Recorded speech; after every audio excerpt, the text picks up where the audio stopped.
Namaste, it's Sahara Rose, and welcome back to the Highest Self podcast, a place where we discuss what makes you your soul's highest evolvement.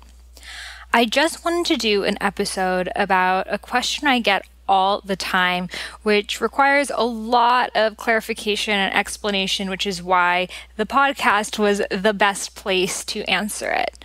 So a lot of people ask me, how can I actually make it as a health coach? And tons of us, we want to have careers healing people and helping people and creating this new generation of conscious living. And we don't want to work in these jobs where we're chained to our desks and where, the environment is definitely not suitable for our health. And we want freedom that being a health coach provides us with, as well as that purpose of really being able to help others while also making a living. It's such a beautiful thing to be able to truly live your life in Dharma and be provided for and have this concept. It's called Ikigai, and it's doing that thing that you love, that the world needs, that you can get paid for, that you're good at, and just finding that thing that's right in the center. And I talk a lot about that in my Doshas and Dharma program. So this episode is for those of you who are thinking about becoming health coaches, or maybe you already are a health coach. And I just want to explain what I've learned through my own experience. So I went to Institute for Integrative Nutrition, graduated in 2012, so 6 years ago now. And I was an undergrad in college when I did IIN. I was interested in health, interested in nutrition. I was blogging already, but I felt like I needed to have some sort of certification or some sort of credibility to be blogging about it. But I had no intention to become a health coach at all. I just wanted to have some sort of, certificate or just learn more about it, even for my own purposes. So I really was not going into it at all expecting to be a health coach. So a lot of my favorite bloggers who I really looked up to, I saw on all of their about pages that they had all gone to IIN, and IIN is Institute for Integrative Nutrition. So I had seen the word pop up everywhere, but I still didn't think, I'm not going to do this as my job. I still don't really know what I want to do, et cetera, et cetera. So finally, I decided that I would sign up. And the reason I signed up was because it was online. And so I could still be doing my undergrad, working on my blog, super busy traveling as well. And, time is going to pass. So I might as well put some time into also having this certificate. So I signed up, and I think it was like January of 2012, and I didn't know what to expect. So it starts off, basically, the way that IIN is structured is the first 6 months you learn all about nutritional theory. So they teach you over 100 different nutritional theories. So you learn about what is veganism, what is paleo, keto, macrobiotic, et cetera, et cetera. And then I learned about Ayurveda, and I had heard of the word Ayurveda before, but I thought it was like kind of massage or sort of oil, but I never really thought about it. So they had a whole module, and one of the weeks is all about Ayurveda and discussing your dosha, and Deepak Chopra spoke and all of these things. So, hands down, I would not at all be speaking with you right now if I had not done IIN, because I wouldn't have heard of Ayurveda. So just that in itself, that one connection made it all worth it, but I'm going to explain to you so much more. So I learned about Ayurveda. I learned about all these different things. So the first 6 months was that. And a lot of the things I already knew since I was already a nutrition nerd, but it was interesting because the teachers, so you get this app, and it's like their online education platform. So there's a lot of videos and audio content, which I liked because I'm very active and moving. So I could go on a walk or be outside and still listening to the course information, which is so much better than, I've done courses before in college, is like you get a textbook and you read it and you have a quiz, and it's not audio or video at all. So I loved how it was like very, very cutting edge with the online education. Now it's even more so. I love that. It was really easy for me because I was engaged in the content, that I didn't feel like, I need to set out time. Like, it didn't take me that many hours because for me, I was just going through it really fast. But but really the amount of hours it takes per week just depends on you. So did the course, the second 6 months are all about starting your business. So I was like, oh, this is the part that I really need to pay attention to. So, I still had to do it because I had to do it to graduate. And then they teach you how to set up a health coaching business. What is a health history consultation? All of the paperwork you need. I didn't know about any of this stuff. And how to set up a program, and what are the primary foods you talk about, and how do you create a niche, and how do you get yourself seen online, and how do you talk to corporations about doing corporate wellness. And it opened my eyes to so many possibilities, because here I was thinking like a health coach had to like walk around and like find strangers on the street, like solicit people like, hey, can I be your health coach? But I didn't realize that there are health coaches working in a doctor's office, that they can legally practice in almost every state, that there's literally so many just jobs available. And for me at this point, I still wasn't sure I could go out on my own. So I was like, oh, wow, you could actually get hired somewhere as a health coach. So I was still thinking, oh, that's kind of cool. But they were teaching me everything about, okay, what would your niche be? This, that. So as I was doing it, I was thinking my niche could be, since I had gone through it, girls with eating disorders, and how I had experienced that, and like learning how to love yourself and how to not be afraid of food anymore. And I had gone through so many diets in my life and how to like overcome that.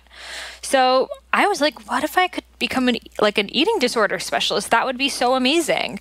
And I would love to help people and empower women and work with women like me. So I started to kind of like entertain the idea, and they taught me all of the steps needed to actually create this into a possibility. And then the time came to graduate, and then I still wasn't really sure what I was going to do.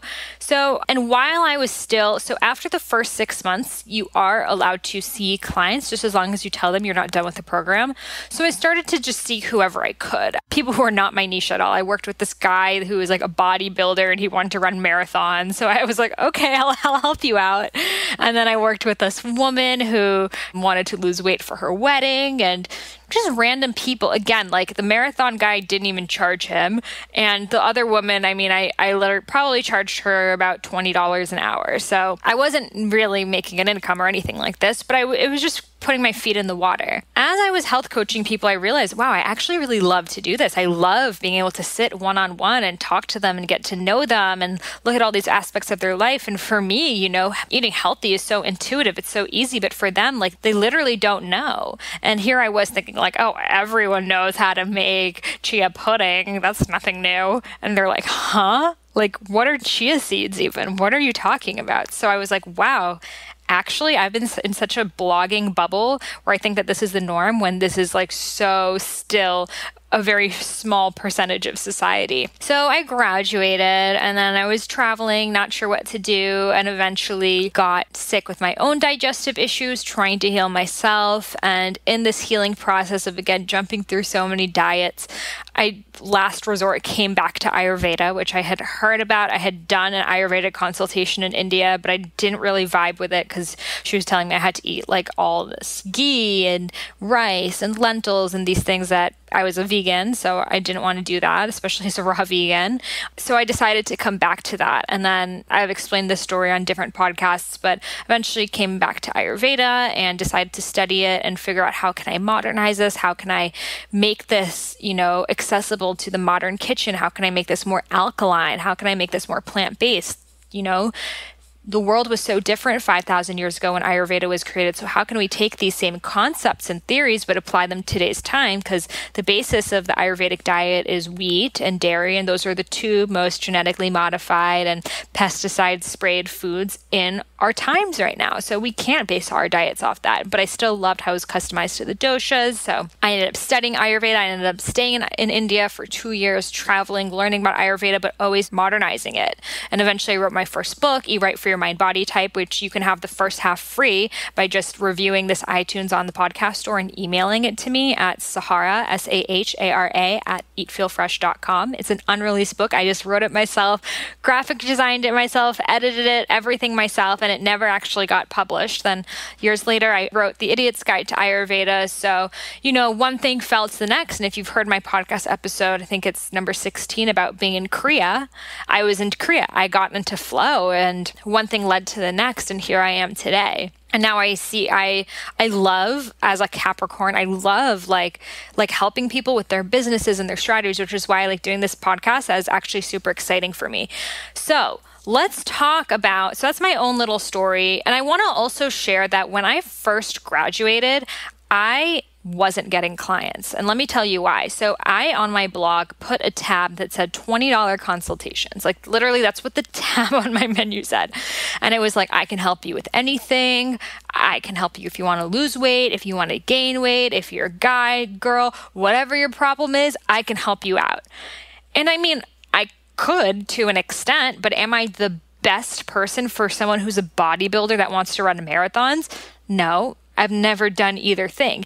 Am I the best person for someone who has thyroid disease? No, I've never had thyroid disease. Am I the best person for someone who has PCOS? No, I've never had PCOS. I can figure it out. I can definitely help them probably more than they can help themselves at this point, but not as much as someone who has had it, who's been there, who's dedicated so much of their own time to studying this for themselves. They can help that person so much more. So by setting myself up that, oh, I can help you with any time, any problem you have, like I'm your girl, call me over, $20, what's up? No shit, no one trusted me. They're like, would you ever trust someone with your health who's like $20 for a consultation? You tell me what's your problem, I'm going to solve it.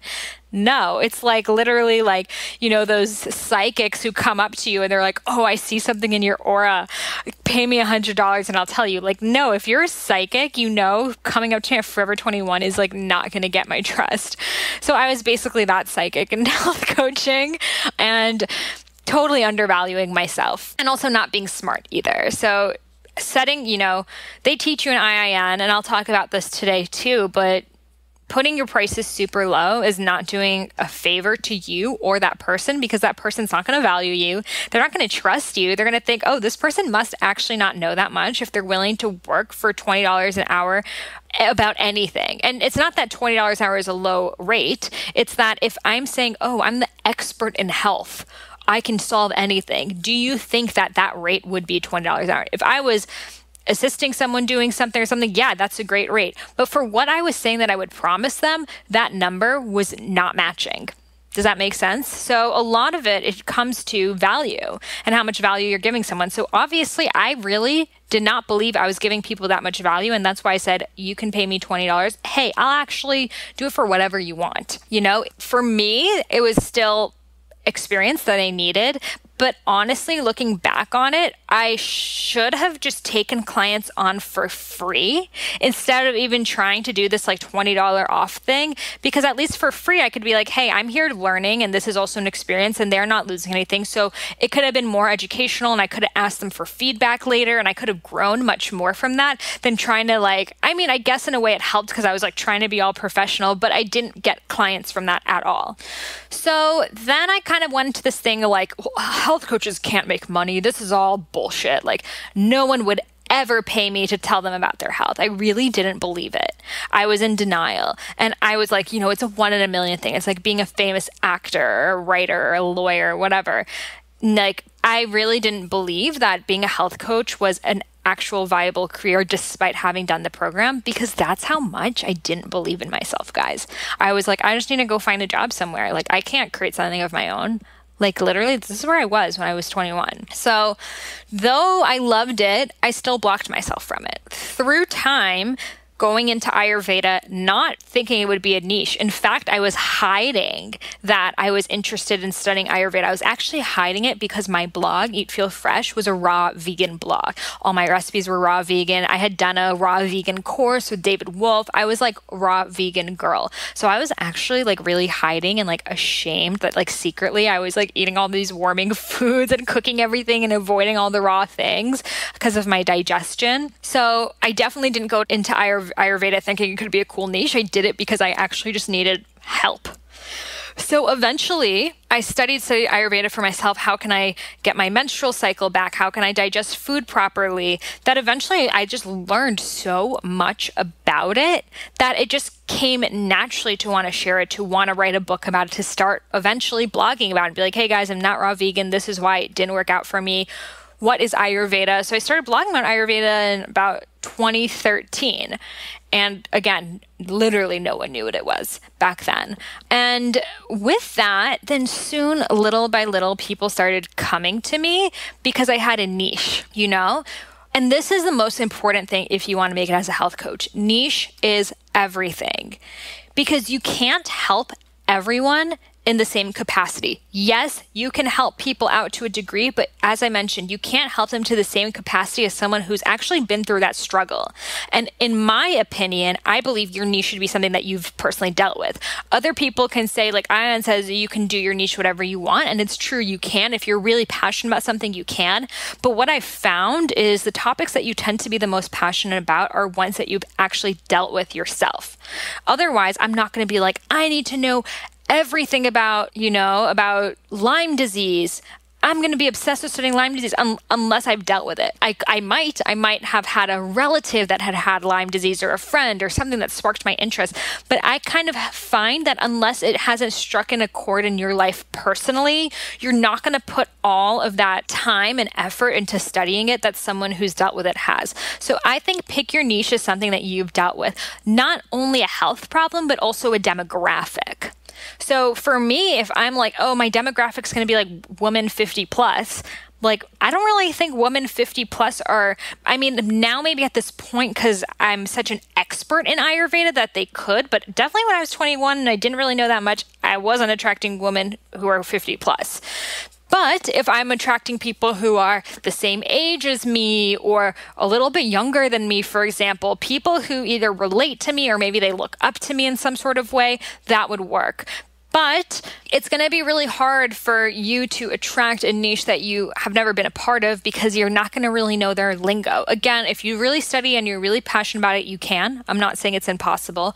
But what I have found is you know your own niche best, right? And every niche is so specific. And I can niche talk for days, but there are so many niches just in the healthy community. There's the yoga people who are like grains and beans. And then there's the vegan people who are junk food and the raw vegan people and then paleo people and primal people and keto people and then fasting people. And there's so many different niches. And then within those, there's the people who went keto for weight loss, people who did it for energy, people who are doing it for brain. There's a whole brain community. There's a whole bulletproof community. There's so many niches. And I can talk, biohacking this, biohacking that. I'm not biohacking myself. That's really not my thing. So I'm not going to be the biohacker niche because I'm not living that. I don't know their psychosomatics. I don't know everything about them. So I think find the niche that you are a part of because you know where they're hanging out. You know what they're talking about. You know what languaging they use. You know what their issues are. You know what their problems are. You know where to find them. Right?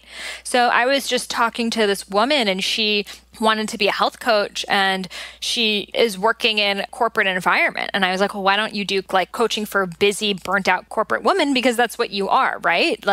Who better could do that? And she was like, oh my God, that's exactly right. This is really lighting up a flame inside me. And she realized that that was totally her calling because she had been there. She had been burnt out. She's climbed up the corporate ladder and she's still left unhappy and unhealthy.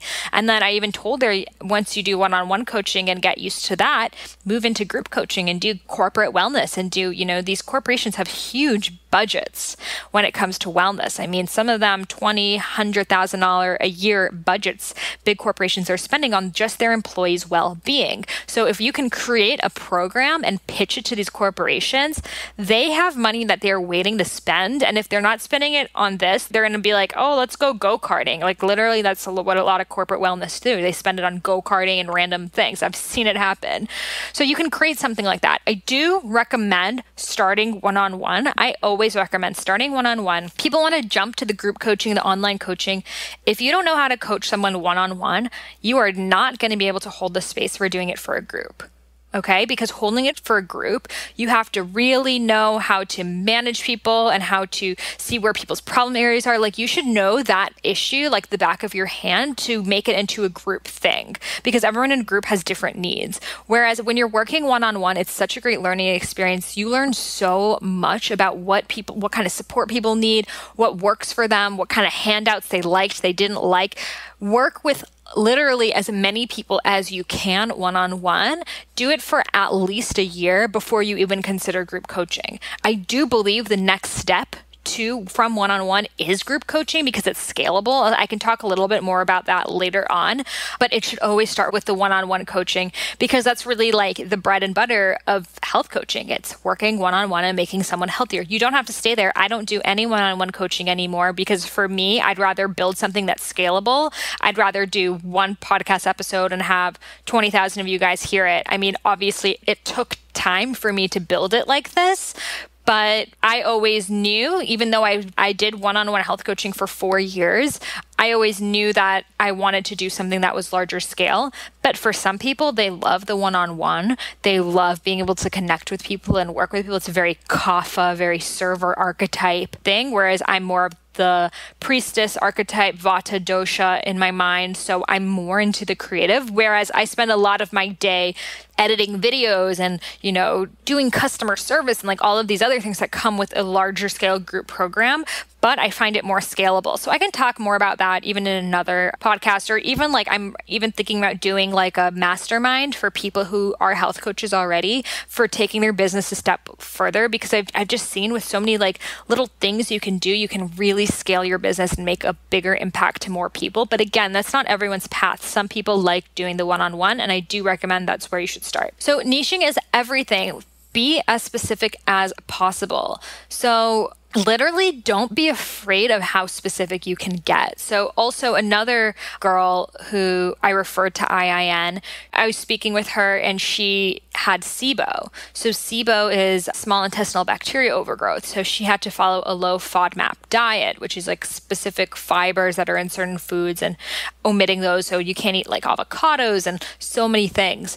But she also made it vegan, like 100% vegan and plant-based. And I always thought, in my understanding, from what doctors and naturopaths have told me, is the low FODMAP diet is basically you're eating meats and like specific greens, because you can't eat grains, you can't eat beans. But she said that she's figured out a way to make it vegan and low FODMAP.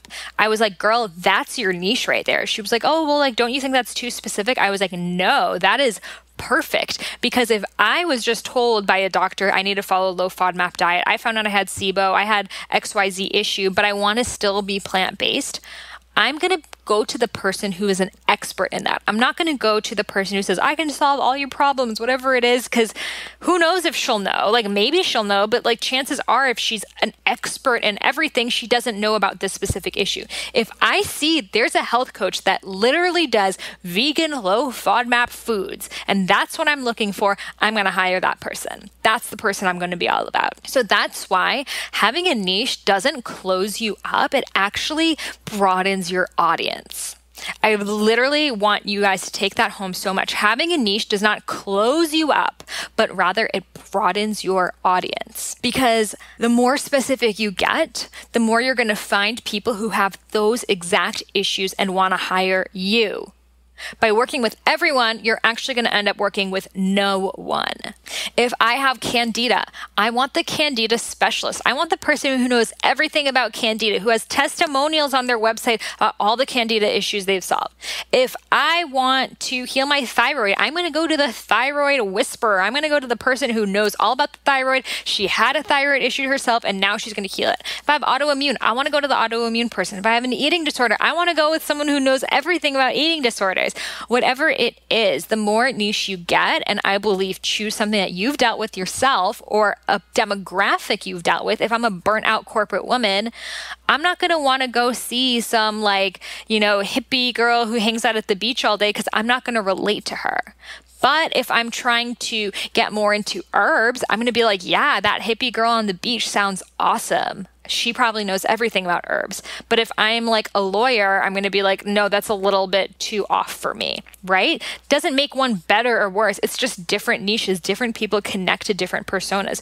Probably if you're listening to this, in some way you connect with me. So you're not going to listen to someone that you don't connect with in some sort of way, because that's just the way that humans work. We listen to people that we relate to and that we admire. Those are the two things. So if they don't admire you or they don't connect with you, they're not going to listen to you, which is why why you'll listen to an esteemed doctor, even if you don't connect with him, because you are looking up to him. But if there's someone that you look down on, obviously you're not going to listen. And if they have nothing to do with you, you're not going to listen.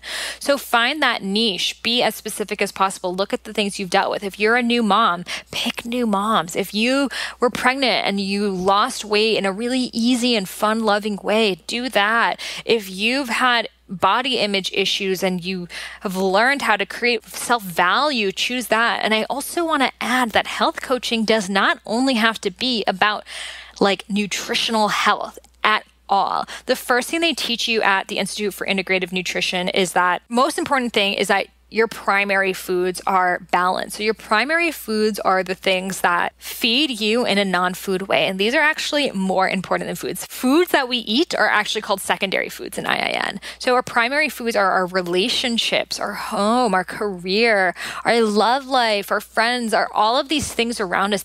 These actually affect us even more than food. And it's what Dr. Suhas talked about in episode 51, Change Your Schedule, Change Your Life, that even Ayurveda says foods only account to 1/5 of your overall health. But the rest of it is the other senses that you have. How do you feel? How do you relate to people? How comfortable are you? These things are so important. So that's what I love about Institute for Integrative Nutrition is it's not just focused on, oh, what are the macronutrients in this and that. I mean, you can go into that. I ended up studying sports nutrition after, so I went very, very in depth into that. But it's for overall well-being, which surpasses food. So you can do IIN and do something that's not exactly health coaching. It's more of a life coaching thing and tying in that mind-body connection. So I was just on Melissa Ambrosini's podcast. She's amazing. And she wrote a book called Mastering Your Mean Girl, which is all about like healing that, mean girl we all have inside of ourselves that's like calling us fat and ugly. And so she wrote first about valuing yourself. And then she wrote a book called Open Wide, which is all about sexual healing.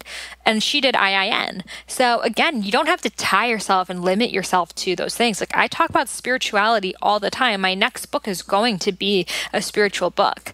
But I had not have even gone on that path. I would not have the confidence that I had to really pursue it if I hadn't done IIN to begin with. So that's why I really recommend having a certificate of some sort, because in this world, there's a lot that you can know, but if you don't have something to show for it, people aren't going to know. And I know you don't need to do anything. I mean, so there's so many people who know things and they don't have a certificate, but they're super knowledgeable.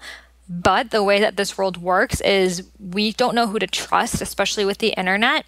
So when someone has a certificate, that instills a level of trust because you say, oh, you actually studied this somewhere.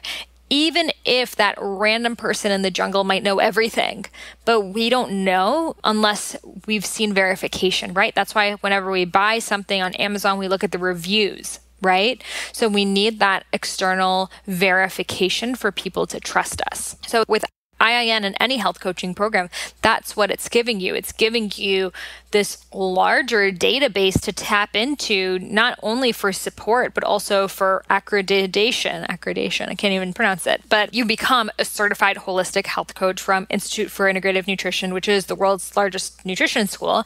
And then you can also become on the board of American Association of Drugless Practitioners, which is pretty amazing. That's the national board for people who heal without the use of drugs. And you can actually also use the credits there to get your master's at certain universities like Maryland University of Integrative Health and one of the SUNYs and a Cal State. If you ask them, they'll know the exact ones. But you can actually use your credits from IIN to then go get your master's, which is pretty rad too. So back to how to make it as a health coach. So think big. This is super important. So a lot of people, we get stuck in the small. I think you should start there.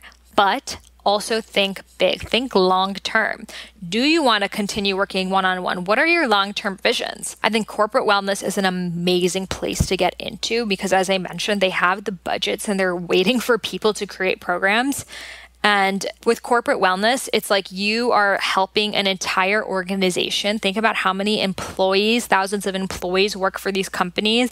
And honestly, these corporations sometimes are like modern day slavery. Like they overwork people, especially in finance and things like that. They overwork people. They don't let them leave their office. There was a 23-year-old boy who died in New York last summer who worked for a financial advisor, bank or something, and he died because he was at the office for 3 days straight and he was found dead in his shower from exhaustion. So corporate wellness is so needed, and people are like, oh, I don't want to do that, that's like selling out. I'm like, no, the people working there are human beings. They deserve health, they deserve wellness, and they're stuck to their desks. It's truly modern day slavery when I think about it. When I think about when I worked at an ad agency, I felt like a slave. Like I had to check in and out, and I couldn't go for lunch break. I couldn't walk outside.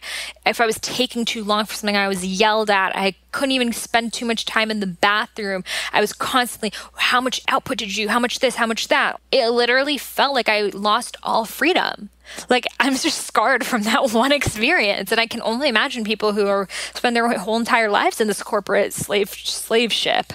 So that's why corporate wellness is needed, because we need to change these corporations from the inside out. We need to be the ones in there, especially you guys who are in there right now. You guys are the freaking crusaders who are going to do this. We need to change corporations from the inside out. We need to go in there and say, hey, your employees need to be able to stretch. They need to be able to sit outside. They need to be able to have a lunch break. They need to be able to check out and go home. They need to have yoga. They need to have meditation. They need these things because not only is it their freaking human right, but it's also going to help your corporation. Okay, homie? Your corporation is going to be more monetarily successful if these people can think straight, and they're not going to be able to think straight if they haven't slept in 3 days. Can I get an amen? I don't even know where this passion's coming from, but I'm really passionate about this. You guys should really go into corporate wellness because it's not fair how people are being treated. And most people work for a corporation. Most people in America are working for a mega company. And I mean, even in other countries, in India, these call centers, don't even get me started about how they're treated there. They're literally treated like slaves. They are not allowed to do anything. And with these call centers, they're working throughout the whole night. They're all on night shifts because they're doing customer service in the US. So most of them are young. They're like between 18 to 25. They're forced to talk in an American accent, and they're really mistreated. So corporate wellness is needed everywhere in the world. Wherever you are, there are people working in companies whose rights are not given, and we need to fix them from the inside out. And legally, in most countries, especially in the US, these companies have to spend money on healing these people. They have to. It's part of the contract. So instead of going to Lucky Strike and getting everyone a beer, these companies can spend money on a mindfulness program or a wellness program that you created, right? How dope is that? So another cool thing is education. Education is the most important thing. I mean, if it wasn't for education, no one would be anywhere. We wouldn't have schools. We wouldn't have IIN. It's all education. This podcast is education. It's like Saraswati vibes. It's all of the knowledge and passing down lineage. And that's really what education is. So with education, going to schools are a really important one, whether it's an elementary school. I mean, most public schools don't have a budget for it, but you could go in there and see, maybe they'll let you. Private schools might. Colleges, however, probably will, especially a private college. So going to a college and saying like, hey, what if we created this wellness initiative, etc.? Do you guys have, don't even ask them, do you have space for it? Because they're going to say no. Show them how valuable it is. So it's impossible for them to say no. Because if you ask them, hey, do you have a budget for this new program? They're going to be no.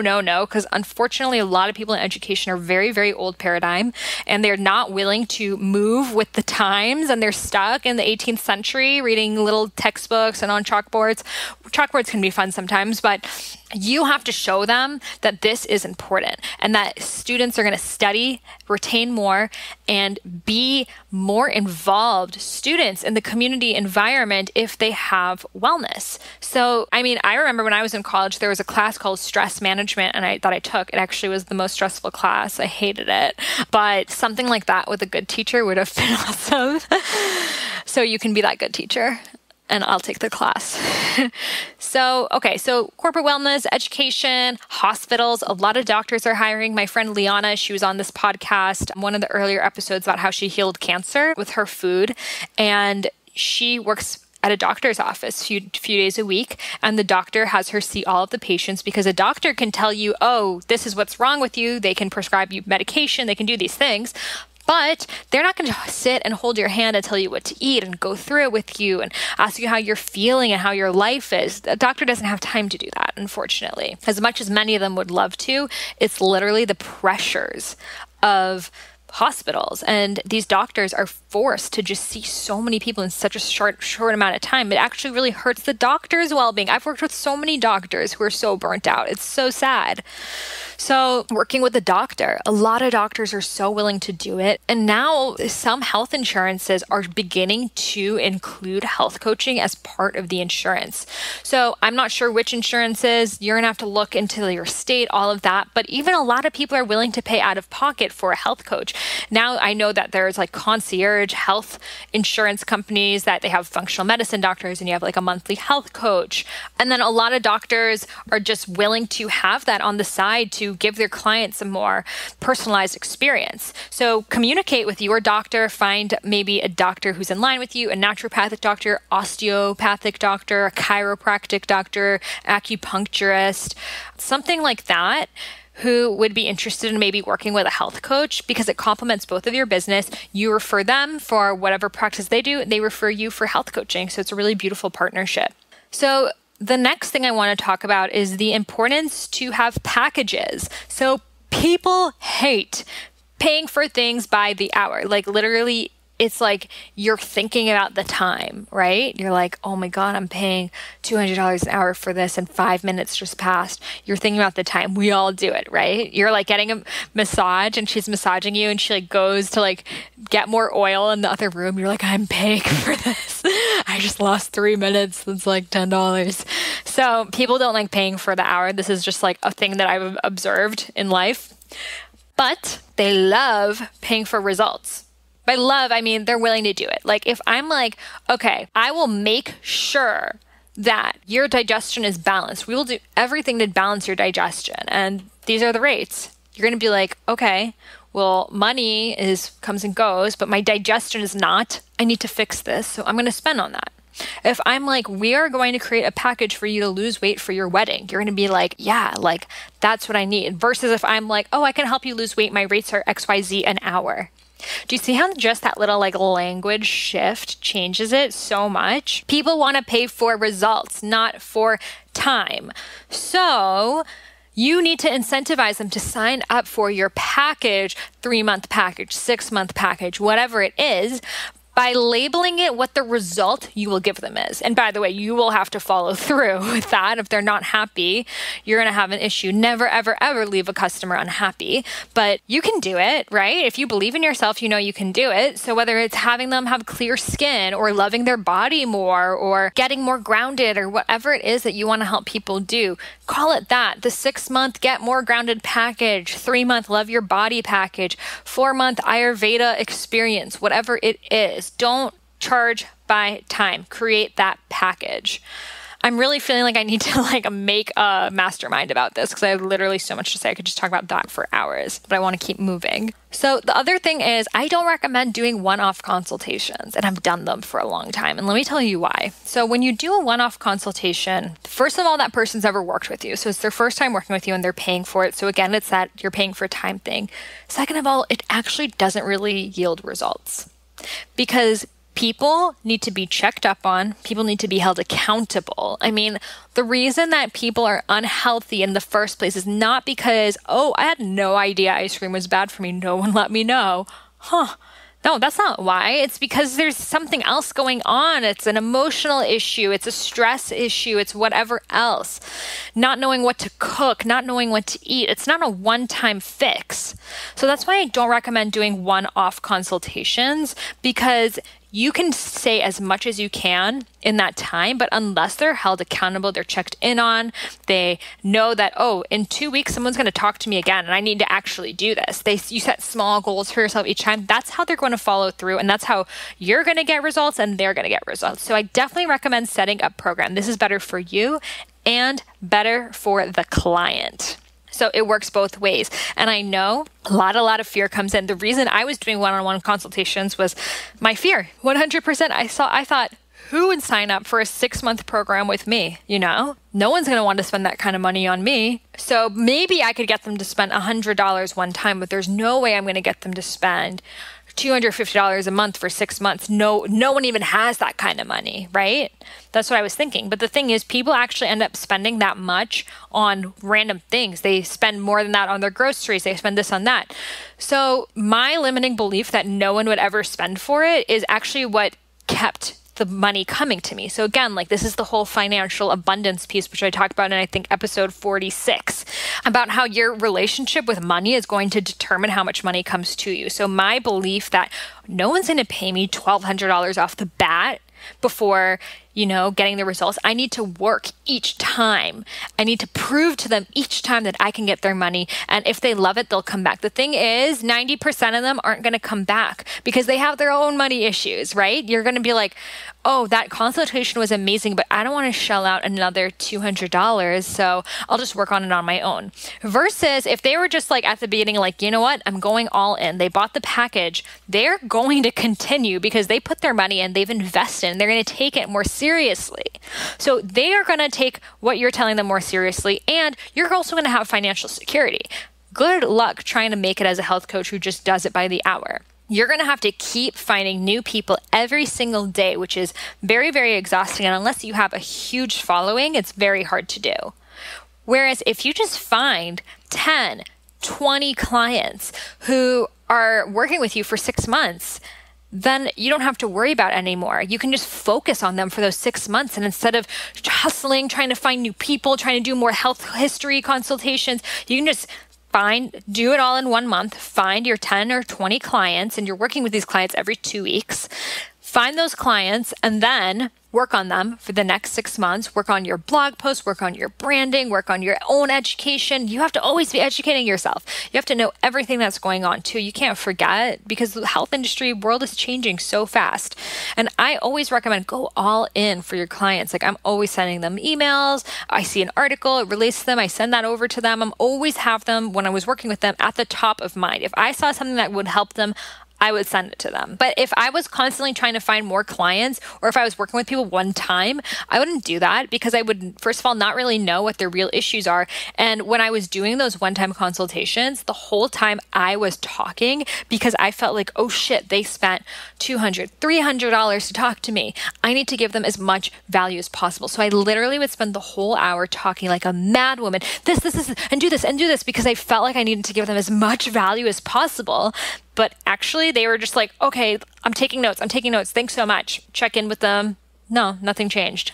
Why? Because I was just a fucking YouTube video right there to them saying all these things and they weren't following through.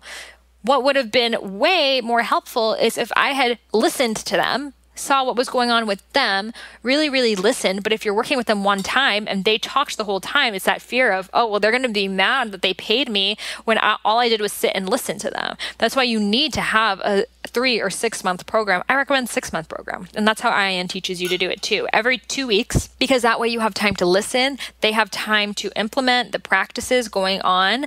And you can set small goals every 2 weeks. Oh, this week, let's work on changing your breakfast. Next week, let's work on including more vegetables. Now let's work on sleeping. Let's work on this. Let's work on that.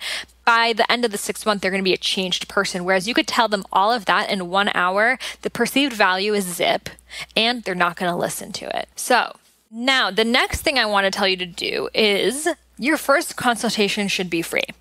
You should do a free health history consultation. And when I first heard that, I was like, oh, no, I'm not doing that.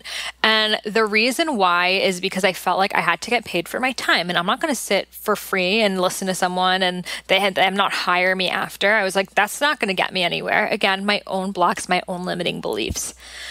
But people don't know what you know unless you tell them. And this was one of my major lessons in my episode 50 or 49 about the 27 lessons in my 27 years. People don't know what you know unless you tell them. So you need to have that free health history consultation so they can see what is your vibe. What is it like to work with you? Most people have never had a health coach before. What is this experience even like? They need to have that. No one's going to shell out $1,200 when they've never met you, they've never talked to you, they've never worked with you. They don't it's too much of a risk. No one's going to do it no matter how much. The problem is not, I need to find wealthier clients. It's no one's going to trust you if you haven't done that. So you need to do the first health history free. And in that health history, IAN teaches you exactly. They give you a form, they give you everything that you need, but you listen. You actively listen and you ask high mileage questions. You ask them the right questions so they can realize, these are my issues and these are things I have to work on. And you can tell them, these are your issues. And that's not going to hit home. But when someone realizes something for themselves, it's so much more powerful than you telling them. I can tell you all the time, it's really bad that you're eating late at night. It's bad. You didn't know it's bad for you to eat late at night. Don't eat late at night. But if I was talking to you and I realized, I can't lose weight. I don't know what it is. I'm eating late at night. And then realizing, maybe it's because I'm eating late at night. I really need to change this, but I need support and I'm just used to it. And I can't do this on my own. I mean, I've been trying my whole life and at this point I need help. That is how you're going to get a client and that's how they're going to get help, So we need to be allowing them to come to what they need. The health history, don't even expect them to know. Most people going into a health history, they don't even know what they want to talk about. They just kind of know, I don't know, I just feel off. I feel low in energy. I want to lose some weight or my skin. They're kind of things. But when you sit and talk to them and you ask them the questions, you go through the form that IAN gives you, then it hits home of, wow, I actually really want to work with someone for this. And again, they teach you in a health history, not every client is for you. You're going to do health histories and you're going to feel the vibes that it's off, that they're not the right client for you.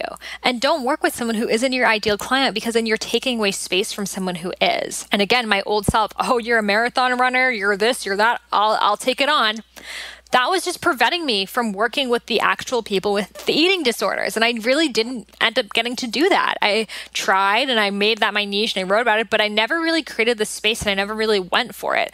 So that's why you need to really be choosy about who you work with too and pick your ideal client. And if that person's not your ideal client, don't work with them because they're someone else's ideal client and you're not doing them a favor and you're not doing yourself a favor. And I know you're thinking, well, then where am I going to find this ideal client? It takes time. It takes putting yourself out there, which leads to my next thing, create a lot of free content. So I used to have so many blocks around giving away my best stuff, which was another one of my 27 lessons in the 27 years that I felt like, if I know this, that's reserved for the people who are paying for it, right? But I've learned that's the only way to grow. If I wasn't here literally sharing everything that I've learned from health coaching, there would be no trust in me. But now I'm really thinking I need to make this mastermind, at least a glimpse of, wow, she has experience and she knows what I'm talking about. If I was like, I'm going to make a mastermind for health coaches and you had no idea what I knew and I didn't just provide you all of this value, you wouldn't sign up for it, right? So this is why it's so important to share free content, write blog posts, build your Instagram following, make a podcast, do any of those things. You need to build trust with your readers, and that takes time. There are people who will be following you for years. There are people who have for sure been following me for at least 5 years. Who've never purchased anything from me. They've probably never even bought my book, but they're still following me every single day. That's actually the majority of people who are in your following.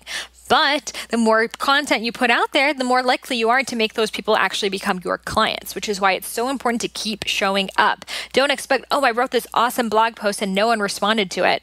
You're going to have to keep pumping out those blog posts for months and months and months, honey, until people start paying attention. It's not instant. It's not overnight. And it's better to have a lot of weekly content than one awesome blog post that's never seen again. So you need to keep creating free content. That's what's going to turn, most people who they meet you tell them they're a health coach, they're going to ask for your website. They're going to want to read about you. They're going to learn about you. They're going to want to see what content you've put out there.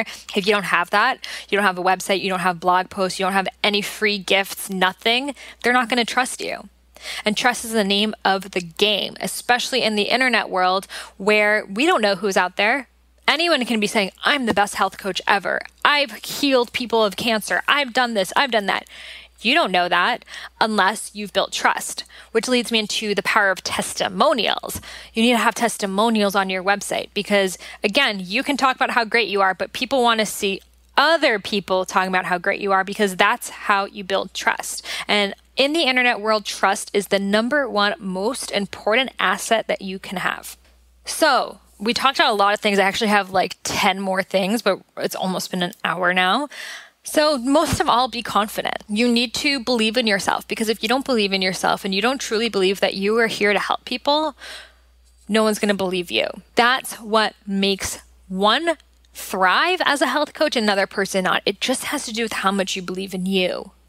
Because if you believe in yourself, you know you have what it takes to help people get healthy. You know you have what it takes to help the burnt out woman, to help the girl with the eating disorder, to help the guy who wants to run the marathon. You know you can do it. Then nothing's going to stop you, and people are going to pick up on that energy and trust you and say, hey, I like your vibes here, and I'm going to sign up for it. Whereas if you're second guessing yourself, you don't seem confident, your vibes are just coming off as insecure, people are not going to trust you. Why would someone rather pay $500 for a consultation than $20? Because that person who's charging $500 is probably charging that for a reason. They've probably built some sort of credibility or trust. Again, you can make your rate $500 and no one will sign up if you haven't built that. I'm not saying make yourself have crazy rates, but I'm saying with experience, with trust, comes building your rates. You know, I would never do a consultation for $20 now, but I'm the exact same person that I was. I know more, and I've been around the block, the health coaching block more, so that's going to make me change it. And now I get people, I have on my website, I no longer take personal consultations, no longer do one-on-one, please. And every day I get 10 emails from people, can you please do a one-on-one consultation with me? Why? Because I've given out a lot of free content. I've put out a book. I've put out all of this stuff, free gifts, quizzes, whatever you name it, tons of e-courses that they're like, wow, she must really know what she's talking about. And again, I'm niche. It's not for everyone. It's like modern Ayurveda, like alkaline. It's like an alkaline Ayurveda. It's like very, very, very niche. But that's why, because if you're like, oh, I want to learn about Ayurveda, but in a modern way, you think Sahara Rose. Versus if you're like trying to heal yourself from cysts, you're not thinking Sahara Rose. You're thinking of someone else. I don't know who. So that's why have the niche, create free content, work the system, do that one-on-one consultation, do the process. Don't think you can skip to being the author, being the person on top. You need to go through those steps. And in those steps, you're going to learn, you're going to change your niche. You're going to see what you like to work with, what not. You might see health coaching one-on-one is your jam. You might see you rather go into corporate, you rather go into online education. They're all different sects. And you know, what I've really focused on is online education because I love it. I love the internet. I love how it works. But I would not have even known about it. I would not have even started thinking about any of this stuff if I hadn't just taken that first step of signing up for a course. So be confident and know that the world needs you. You offer something that no one else can. No one else has had your experiences before. No one else can communicate the same way you can. No one else has your niche. No one else has your persona. You are so unique. And the world needs you. And if you're feeling a call to be a health coach and you're not listening, think of all of the people who are missing out. All of the people who could have been healed and helped and empowered by your greatness who are going to miss out on it because you doubted your own. If I had just said, oh, you know, I can never make it as a health coach, let me just go back to that ad agency, this is life, you wouldn't be here listening to this. So it's amazing what the ripple creates because when one person steps up and just believes in themselves and jumps into the unknown, once that person's made it to the other side, they're like calling from the other side of the, imagining like a river with two big rocks. And I'm like calling from the other side. I'm like, guys, come over here. The water's not cold. Just jump. You can do it. Take this vine. And I'm like throwing it over to you. And you're like, I'm scared. I'm like, no, trust me. I was scared too. You can go through it. Like I'm really imagining this like Tarzan scene right now. And then you're like, okay, 3, 2, 1. You swing on the vine. You get to the other side. You're like, oh shit. I just did it.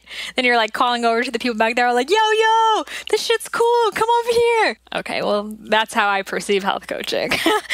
And also be yourself too. Like I see so many health coaches and they're like trying to be perfect and like really professional and da-da-da-da-da. And it's like, most people are not like that. You go home, you go behind closed doors. No one's like all like perfect professional Nancy. Like be you, talk like you. You don't need a copywriter. You don't need someone to create all your writing for you. you talk like yourself, because if they're reading copy that's coming from someone else, they speak with you and it's totally different, they're going to be like, wait, what was I expecting? So just be you, be your authentic self, because there's no one else who's you, and that itself is a niche. So the more niche you are, the more people you relate to, because the more people that can connect with the true you. So I hope you found this episode helpful. I really love talking about business strategy and all of this stuff. It's like really a Capricorn passion of mine. So if you're interested in learning more about IIN, I have some special gifts for you. First of all, I am offering a $1,500 off discount for their tuition, $1,500 off, which is pretty freaking amazing. And on top of that, you'll get VIP tickets for their live conference. Every year they do a live conference. And this year it's in Miami in April. And the guest speaker is Deepak Chopra. Of course, he's everywhere in my life. So you'll be able to go to the conference next year if you sign up for this year. And as a special gift, I will be doing a live webinar all about how to create a thriving health coaching business. So I'll be talking about different strategies you can use to get your first client, how to brand yourself, how to build your online following, all those sorts of things, which I've learned along the way and people don't really talk about, and really have been so helpful for me to build my career and, make myself more known with people. So everyone who signs up with my referral is going to be invited to this exclusive webinar, and you'll be invited to join my private Facebook mentorship group where you can join, you can collaborate with people, and then I'll be hopping on there answering different questions and, just being there, just because sometimes when you start this journey, you're like totally confused. So it's really great to have an additional support outside of IIN to help guide you on the path and have someone who's done this before. So I have a website. On my website, if you just go on iamsahararose.com, you'll see where it says become a health coach. Click on that, and it's a whole page with more information. You can download their curriculum guide. You can download a sample class. You can read more about what does a health coach do? Why should you become a health coach? I have the schools listed where you can get your master's degree. I have so much information on this webpage. So you can just go on my website, iamsahararose.com. You'll see it says become a health coach. Click there. And if you click that link, you'll sign up to get more information. You can talk on the phone with the IIN grads, and they are the ones who will answer any questions you have about what are the start dates. Well, with the program, you already know it's going to be a year long, but can you do a payment plan or whatever question that you might have, they'll be able to totally answer for you. And if you have any questions for me about my experience, I'm also totally open to answering too. And you can send me an email. My email is sahara@eatfeelfresh.com. So go on my website, get some more information about IIN, but the world really needs more health coaches. We need more people out there doing this work. And on top of that, it helps you. It gives you passive income. It helps you build a community for yourself. It helps you make your message known. It helps heal your family. And, so many health professionals from Dr. Deepak Chopra, Dr. Mark Hyman, Dr. Mercola, Dr. Whale, Dr. Furman, among others, have all called health coaches the future of medicine, which is really powerful stuff. And they're all guest teachers on the IIN program. So again, if you have any questions or you want to learn more, hop on my website. And if you sign up, make sure you use the referral code Sahara Rose. And that way you'll be invited to my exclusive webinar, my Facebook group, and you'll be able to have access to me with any questions you have. Thank you so much for listening, and I'm so excited for you to begin your journey. Namaste.